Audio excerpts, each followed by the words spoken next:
The cardboard box I was carrying wasn't heavy, but my arms were shaking by the time I reached the front porch.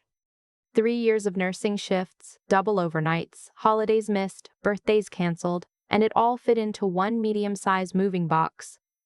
My scrubs. A few framed photos. The coffee mug my coworkers had signed when I left for rural deployment. I'd spent the last 3 years working as a traveling nurse in underserved clinics across eastern Kentucky and rural West Virginia, and when I finally came home to Clover Falls, I thought the hardest part was over. I was wrong. My sister met me at the door before I could even knock. She didn't hug me. She looked at the box, then at my beat-up Civic in the driveway, then back at me with an expression I hadn't seen since we were teenagers and I'd accidentally spilled nail polish on her homecoming dress. "You're really moving back," she said. It wasn't a question. "Dad asked me to help with the estate," I said. "You know that." She stepped back to let me in, but barely. "We already handled most of it. There wasn't much to handle." That stung, and she knew it. Our father had passed 6 weeks earlier. A heart attack, the kind that doesn't give warning. He was 63. He'd owned a small property repair business his whole adult life, patching roofs and fixing gutters for people who couldn't afford contractors. He hadn't been rich. Nobody pretended he was. But he had owned 2 pieces of property, and his will had divided them in a way that made my sister feel like she'd won something and me feel like the ground had dropped out from under me. She got the house. The actual house, the 4-bedroom colonial on Sycamore where we'd both grown up, which had been appraised at just under $300,000. Solid bones, updated kitchen, a finished basement with a pool table my dad had refinished himself over one winter. I got the shop. That's what everyone called it, the shop.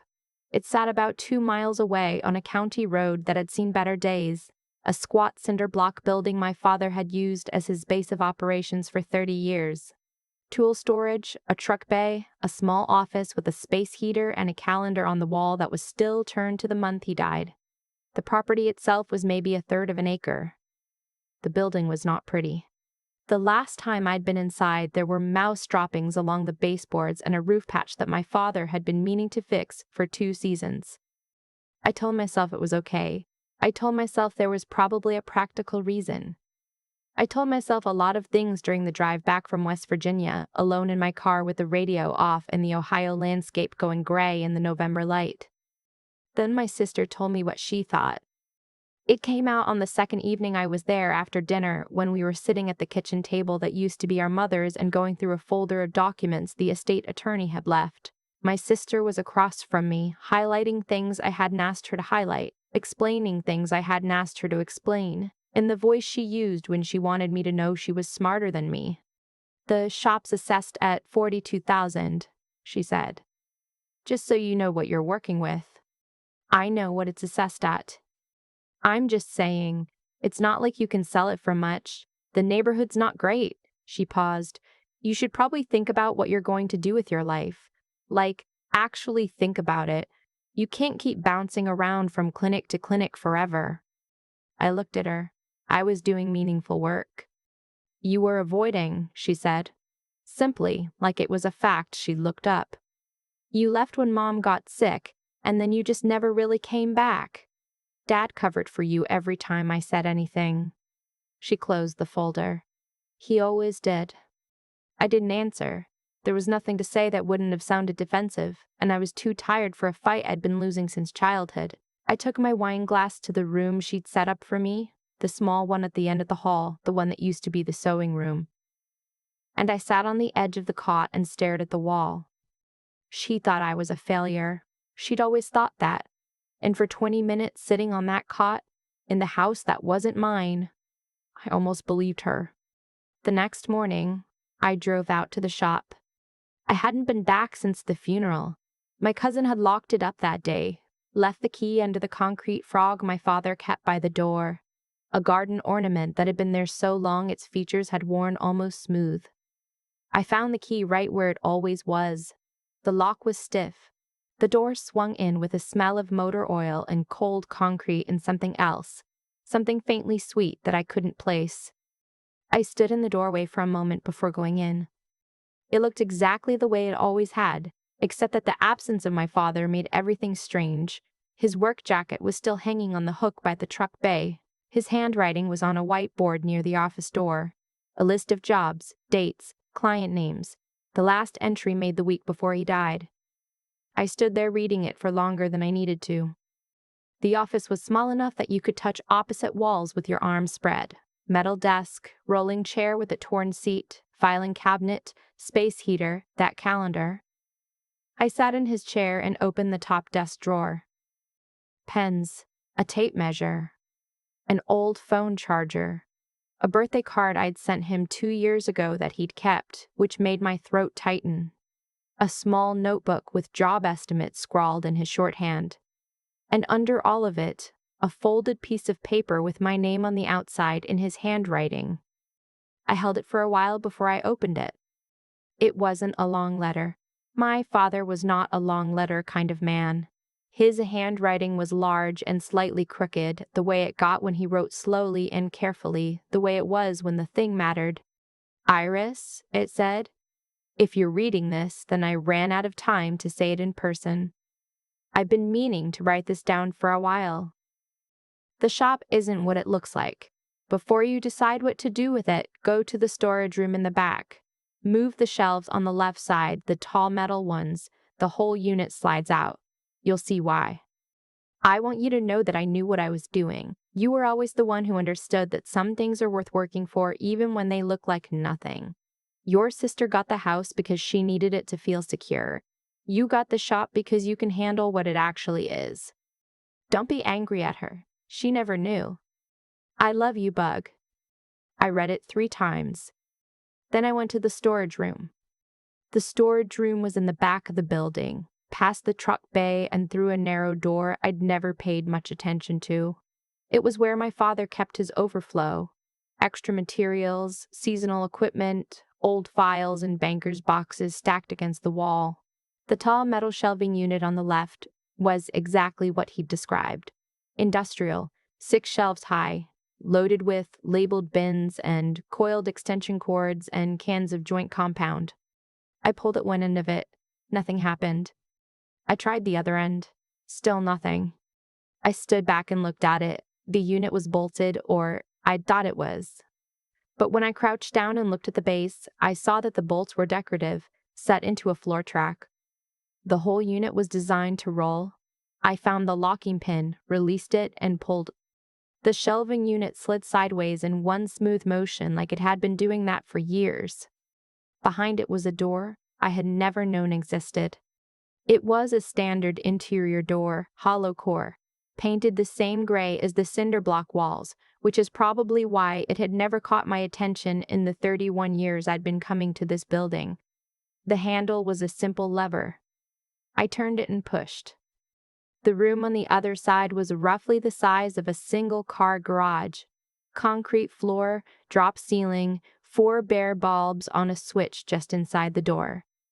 I found the switch and turned it on. My father had been quietly, methodically saving money for at least 20 years. Not in a bank, not in a brokerage account, in certificates of deposit, in savings bonds, in a fireproof filing cabinet that I found along the right wall, and in a locked strongbox on the shelf above it. The cabinet was organized the way my father organized everything, labeled, dated, sorted by year. I opened the top drawer and sat down on the floor with the first folder I pulled and just started reading.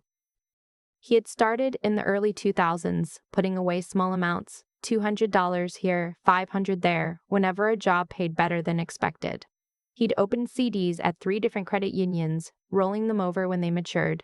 He bought Series EE savings bonds steadily through the 2000s and I-bonds through the last decade. The strongbox held cash, not an unreasonable amount but more than I'd expected, bundled and labeled with the year he'd set it aside. There was also a manila envelope with the name of a local accountant on the return address. Inside was a net worth summary my father had apparently requested sometime in the previous year. I looked at the total at the bottom of the page for a long time. Combined with the property value, which had been assessed low, I would later learn because my father hadn't updated the assessment since 2009, and the county road had been rerouted in a way that made it significantly more commercially valuable now, The contents of that room represented something I could not have imagined when I was standing on my sister's porch with my cardboard box the day before.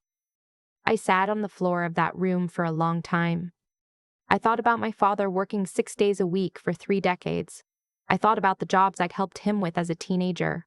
Holding the ladder, handing up shingles, eating gas station sandwiches on tailgates because we hadn't had time for a real lunch. I thought about how he'd never once complained about money, never once made me feel like we were struggling even when we were, never once said anything that would have made me understand he was building something in silence. I thought about my sister's face at the dinner table, you were always avoiding. And then I sat in the room my father had built, alone in a building nobody thought was worth anything, and I let myself cry for the first time since he died. I didn't call my sister that day, or the next. I called the accountant, whose name was on the envelope. He had been my father's accountant for 18 years and spoke about him with a kind of warmth that told me he'd known him well. He walked me through what the documents meant, what steps I'd need to take, what the timeline looked like for different options. He was patient. He asked me twice if I wanted to take a break. I didn't. I also called a commercial real estate assessor who came out to the property at the end of that week. He walked the lot, looked at the rerouted county road, pulled up some comparable sales on his laptop while standing in the truck bay, and gave me a number that was nearly 4 times the assessed value I'd been handed by the estate attorney. The building itself, he said, could be converted. The lot had potential for a service business, a landscaping company's base yard, a contractor's storage facility. There were people actively looking for exactly this kind of property in this county right now, he said. He'd had 3 clients asking in the last month. I thanked him and walked him out. Then I stood alone in the truck bay in my father's work jacket, which I'd started wearing because the space heater took 20 minutes to do anything, and the jacket smelled like him, and I looked at the whiteboard with his last job list still on it. I wasn't sure what I wanted to do yet, but for the first time since I'd come home, I didn't feel like I was standing on someone else's ground. My sister called me on a Thursday about 2 weeks after I'd arrived. She'd heard from the estate attorney that I'd had the property assessed. I don't know how. Small town. Or maybe she'd called his office for something and it had come up. She didn't ask about it directly at first. She called to talk about holiday plans, about sorting through the last of my father's personal items, about whether I wanted his truck or if she should sell it. Normal logistical things. I answered them all. Then, near the end, her voice changed. "The assessor you hired," she said. "What did he say?" "He gave me a thorough report." "The shop isn't worth that much, Iris. I just don't want you to get taken advantage of by someone who wants your listing." I noticed that she used my name like punctuation, like she wanted to make sure I understood she was talking to me specifically, the younger one, the one who'd been bouncing around. "I appreciate that," I said. "I'm just saying, don't make any big decisions right away. You've been through a lot." There was a pause. I looked out the window of the shop office, at the county road, at the bare trees past it. "I found the room," I said. Silence. "What room?" she said, but her voice had changed again. There was something careful in it now. "Behind the shelving unit in the storage room. Dad left me a note in the desk telling me where to look." More silence. Longer. There was a note in the top drawer, with my name on it. I heard her exhale, something between a breath and a sound I couldn't name. "Iris." She stopped. "I didn't know about any of that." "I know," I said. "He said you didn't." Another long pause. When she spoke again, her voice was different from anything I'd heard from her in years. Not the dinner table voice, not the explaining voice, not the voice she used when she was telling me how to live my life. Something smaller. "He never told me," she said. I thought the shop was just the shop." "He knew what he was doing," I said. "He said that too.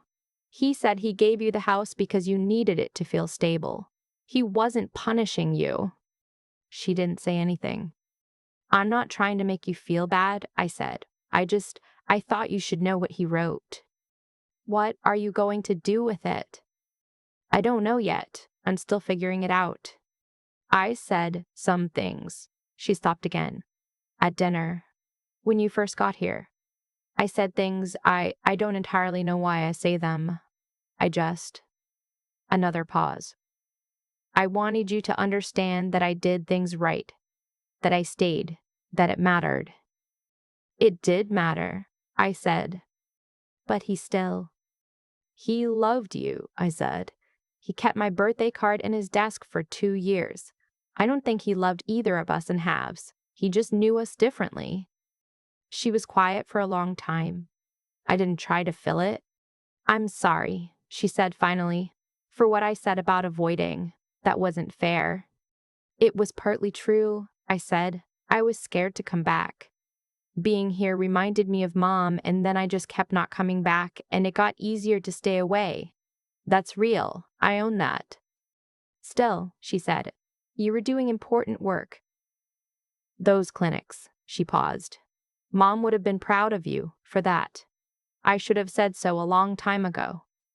I looked at the calendar on the wall, the month my father died still showing. I had not been able to bring myself to turn it. Come see it, I said. The room. Come out this weekend and I'll show you everything. I think you should know what he built. She came on Saturday. I watched her face when I turned on the lights. She stood in the doorway of that room for almost a full minute without speaking. I didn't say anything either. I had learned by then that sometimes the right thing is just to let a moment be what it is. When she finally turned to look at me, her eyes were red. He never said a word, she said. No. 30 years and he never, she shook her head. Why wouldn't he tell us? I've been thinking about that, I said. I think he was afraid we'd stop working if we knew. He wanted us to know how to do things ourselves first. She walked into the room slowly, running her fingers along the top of the filing cabinet, looking at the folders, the strong box on the shelf, the organized dates going back to the early 2000s. What happens now? She said. That depends. She turned. On what? On what you want, I said. This was left to me. But we're still family. I'm not interested in using this to score points. I paused. I was thinking, if you're open to it, that maybe we figure it out together. You know this town better than I do. You know people. You know what's needed. You stayed when I didn't. That counts for something. She looked at me for a long time. Her face went through several things I couldn't fully read. You do that, she said. You're my sister, I said. Dad didn't want us against each other. I think that's actually the whole point of the letter. She sat down on the floor of that room, right there on the cold concrete in her good jeans, and she put her face in her hands. I sat down next to her. We stayed like that for a while, the way we used to sit on the floor of our childhood bedroom during thunderstorms when we were small, before everything got so complicated between us. Outside, the county road ran past. The bare trees stood still in the November cold. The building that nobody had thought was worth anything held, in its plain cinder block walls, everything our father had spent a lifetime being too humble to say out loud. I thought about what it means to inherit something, not property, not money, but a way of understanding what things are really worth. My father had worked his whole life among people who fixed what was broken, who showed up when the roof was leaking and the weather was bad and the job was unglamorous. He had wanted me to understand that the quiet things, the overlooked things, the things that didn't look like much from the outside, those were often the ones that had been built the most carefully. I understood him now in a way I hadn't when he was alive. I wish I could have told him.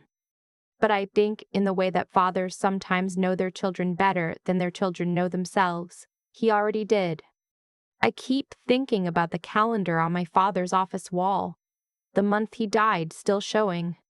I couldn't bring myself to turn it for weeks, not because I was frozen in grief, exactly, but because turning it felt like agreeing that time had moved on without him, and I wasn't ready to agree to that yet. What I've been sitting with slowly is the realization that my father taught me something without ever saying it directly. He taught me by example, the way he did everything, quietly, without announcement, in a building nobody thought was worth stopping at. He spent 30 years doing work that most people considered beneath notice, patching roofs, fixing gutters, showing up when it rained. And the whole time, he was also doing something else, building a life that had more beneath the surface than anyone could see from the road. Not because he was hiding it out of shame, but because he understood that real things don't need to advertise themselves. Real things just hold. I think about that when I think about the choices I made, the rural clinics, the double overnight shifts, the years I spent in places where the nearest decent hospital was an hour away and the patients came in scared and underinsured and grateful in a way that stays with you. I wasn't building a resume. I wasn't making moves. I was just trying to do the thing that needed doing, in the places it needed doing, because I'd watched my father live that way his whole life, and it had gotten into me without my realizing it. My sister thought I was adrift, and I understood why she thought that. From the outside, it probably looked like I was avoiding my life. Maybe I was some of the time. That part she got right, but there's a difference between running away and running towards something that doesn't look impressive yet. My father knew the difference. He left me a letter that told me he knew. What I've come to understand is that character isn't something you perform for an audience. It's what you do in the buildings nobody's watching, in the years when nothing looks like it's paying off, in the moments when you could cut corners and no one would know. My father could have spent that money. He could have lived larger. He chose to build something that would outlast him, and he chose to leave it to the daughter he trusted to understand what it actually meant. That's not luck. That's not fate. That's the direct result of how he lived, the choices stacking up over decades until they became something you could walk into and stand in the middle of and feel. I want to live that way, not perfectly, not without doubt, but with enough honesty to know the difference between what looks valuable and what is, with enough patience to build slowly when the slow thing is the right thing, and with enough backbone to keep going in the years when the people who love you most can't see what you're doing yet. My father never needed anyone to see. That, more than anything else he left me, is what I'm trying to keep.